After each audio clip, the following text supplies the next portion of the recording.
Dans une époque où l'iniquité régnait sur de nombreuses villes, Dieu choisit un prophète, Jonas, pour accomplir une mission particulière.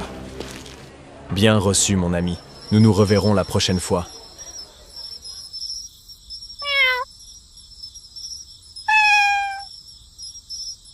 Dieu, dans sa grande sagesse et son désir de réconciliation, donna à Jonas un appel divin. Jonas, Jonas, lève-toi et va à Ninive.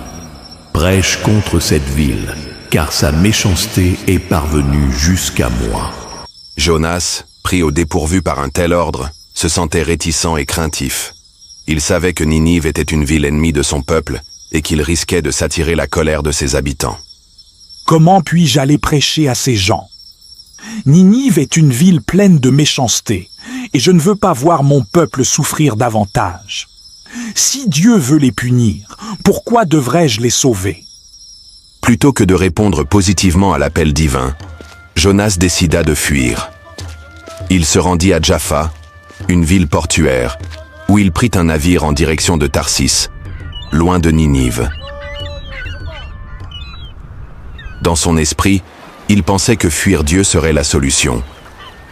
Mais Dieu avait un plan plus grand et plus complexe pour Jonas, un plan qu'il découvrirait bientôt.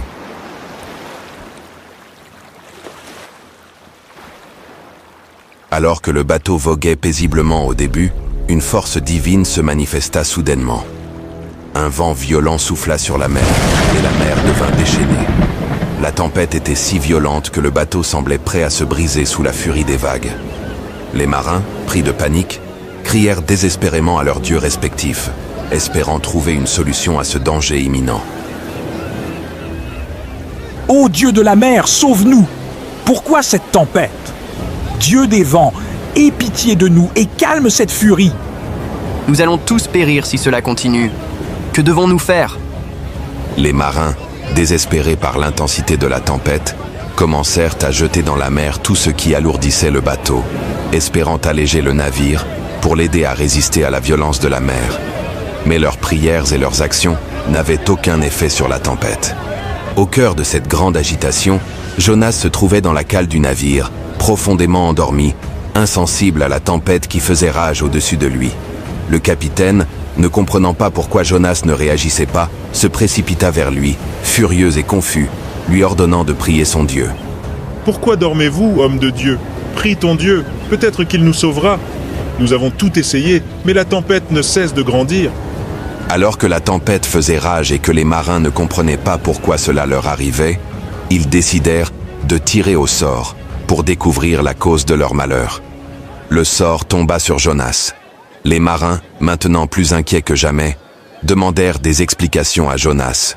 « Qui es-tu donc pour causer une telle tempête? Quel est ton peuple? Dis-nous la vérité.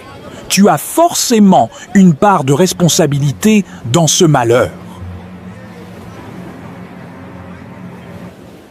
Je suis un Hébreu, et je crains l'Éternel, le Dieu du ciel, qui a fait la mer et la terre. C'est à cause de moi que cette tempête s'est déchaînée, car j'ai fui l'ordre de Dieu. Il m'a demandé d'aller à Ninive, mais j'ai pris la direction opposée. Je sais maintenant que cette tempête est un châtiment divin.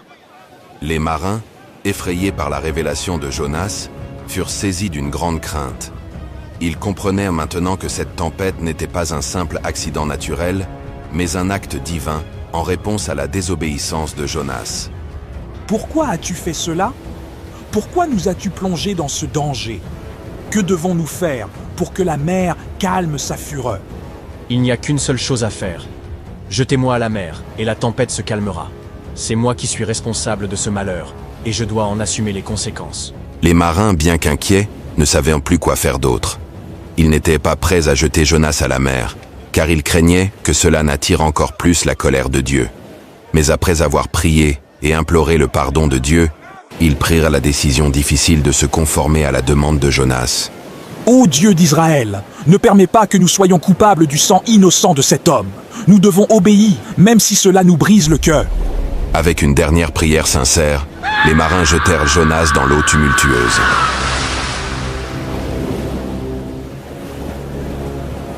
À l'instant où Jonas toucha la mer, une grande créature marine, souvent appelé un grand poisson, se précipita vers lui. En un instant, il fut englouti par la bête et la mer devint calme.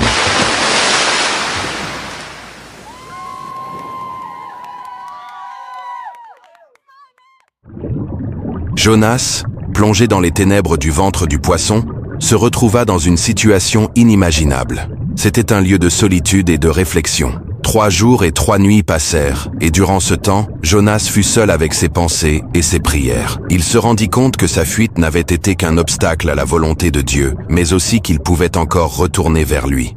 Seigneur, je suis dans le fond de l'abîme, mais même ici, je peux crier à toi.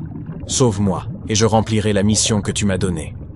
Alors que Jonas priait, se repentait et se soumettait à la volonté de Dieu, Dieu écouta ses prières et ordonna au grand poisson de vomir Jonas sur la terre ferme. Ainsi, Jonas fut délivré de sa captivité, prêt à obéir enfin à l'appel de Dieu. Seigneur, je te remercie de m'avoir donné une seconde chance. Ma vie est entre tes mains, et je vais obéir cette fois-ci. Je remplirai la mission que tu m'as confiée. Lève-toi, va à Ninive, la grande ville, et prêche contre elle le message que je te dirai. Je vais y aller, Seigneur. Je ne fuirai plus, mais je prêcherai ce que tu m'ordonnes. Avec la ferme intention d'accomplir sa mission, Jonas se mit en route pour Ninive. Il savait que cette ville, grande et pécheresse, avait besoin d'entendre le message de repentance que Dieu lui avait confié. Arrêtez de vous battre, voyons. Reviens ici, sale petit voleur. Ceste ma marchandise. Non, taille une voleuse. Mais arrête-toi, saleté de bête. Tu n'entends pas? Il commença à parcourir les rues de la grande ville, traversant ses quartiers, criant son message avec une urgence qui ne laissait aucune place à l'ignorance. Encore 40 jours, et Ninive sera renversée. Repentez-vous, car le jugement de Dieu est imminent. Je sais que ce message pourrait me coûter cher, que cette ville pourrait me rejeter, mais c'est ce que Dieu m'a demandé de faire. Les habitants de Ninive étaient choqués et troublés par l'intensité du message de Jonas. Au cœur de la ville, des murmures commencèrent à se répandre. Qu'est-ce qui se passe? Pourquoi ce prophète annonce-t-il notre fin? Prends garde à toi, Ninive, car tes jours sont désormais comptés. Ninive va être frappée par la puissance de Dieu. À l'étonnement de Jonas, les habitants de Ninive, du roi jusqu'au plus humble, réagirent au message de repentance qu'il leur avait proclamé. Ils prirent le message de Dieu au sérieux, et une profonde transformation commença à se produire. Des cris de détresse et de contrition se faisaient entendre dans toute la ville. Les gens, se rendant compte de la gravité de leurs péchés, se vêtirent de sacs et se couvrirent de cendres, symbole de leur humiliation et de leur repentir sincère. Nous avons péché contre Dieu. Nous devons nous repentir. Si nous ne nous repentons pas, nous serons détruits. Le temps est venu de nous tourner vers lui, de tout cœur. La parole de ce prophète ne peut être ignorée. Je me lève de mon trône, je dépose mon manteau royal, et je m'habille de sac, comme tout un chacun. Peut-être que Dieu aura pitié de nous et nous épargnera. Que ni homme ni bête ne mangent, ne boivent, mais que tous, hommes et bêtes, se couvrent de sacs et crient à Dieu de toute leur force, qu'ils se détournent de leur mauvaise voie et de la violence qui est dans leurs mains.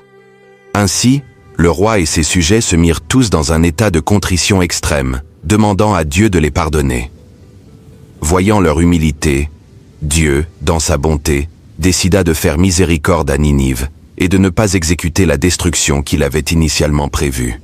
Pourquoi, Seigneur? Pourquoi as-tu choisi d'épargner cette ville si pleine de péchés? Ils ne méritent non pas ta miséricorde. Pourtant, je vois ta bonté envers eux. C'est exactement ce que je redoutais. Je savais que tu étais un Dieu plein de compassion et de bonté et que tu renoncerais à détruire cette ville. C'est pourquoi j'ai fui à Tarsis. Tu es trop miséricordieux, trop bon pour détruire ceux qui ne le méritent pas. Jonas se fit une cabane et s'assit dessous, à l'ombre, jusqu'à ce qu'il vît ce qui arriverait à la ville. Et l'Éternel Dieu fit croître un ricin qui monta au-dessus de Jonas, pour lui faire de l'ombre à la tête et pour le délivrer de son malheur. Jonas se réjouit grandement de ce ricin. Mais le matin du jour suivant, Dieu fit venir un ver qui attaqua le ricin, et il se dessécha.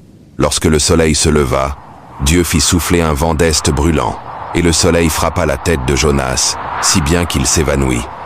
Il demanda la mort. « Seigneur, était-ce trop te demander de me laisser cet arbre? Qui me procurait un peu de confort? C'est injuste, je préfère mourir que de voir Ninive encore debout. » Jonas, tu as pitié de ce ricin que tu n'as pas fait croître, qui est né en une nuit et a disparu en une nuit. Et toi, tu t'indignes que je n'ai pas pitié de Ninive, cette grande ville, avec ses habitants innocents qui ne savent pas ce qu'ils font, et de plus, beaucoup d'animaux.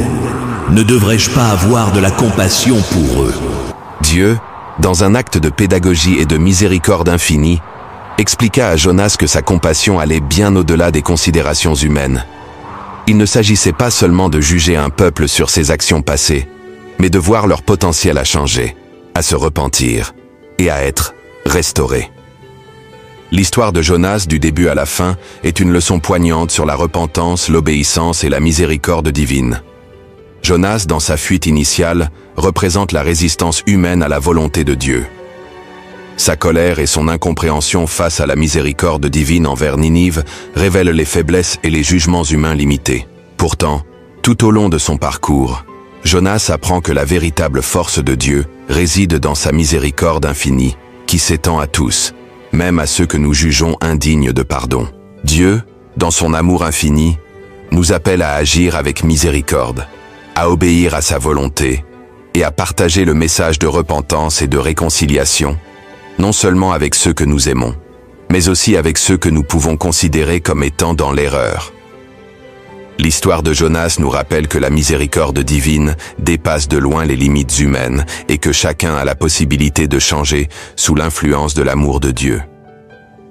Merci d'avoir suivi la vidéo jusqu'ici. Si vous avez regardé jusqu'à la fin, écrivez en commentaire « Miséricorde ». Nous vous remercions aussi pour votre soutien à cette chaîne et nous vous demandons de nous aider à atteindre plus de personnes dans le monde en partageant la vidéo. N'oubliez pas d'aimer la vidéo, de vous abonner et on se dit à la prochaine fois pour une nouvelle vidéo. Que Dieu vous bénisse.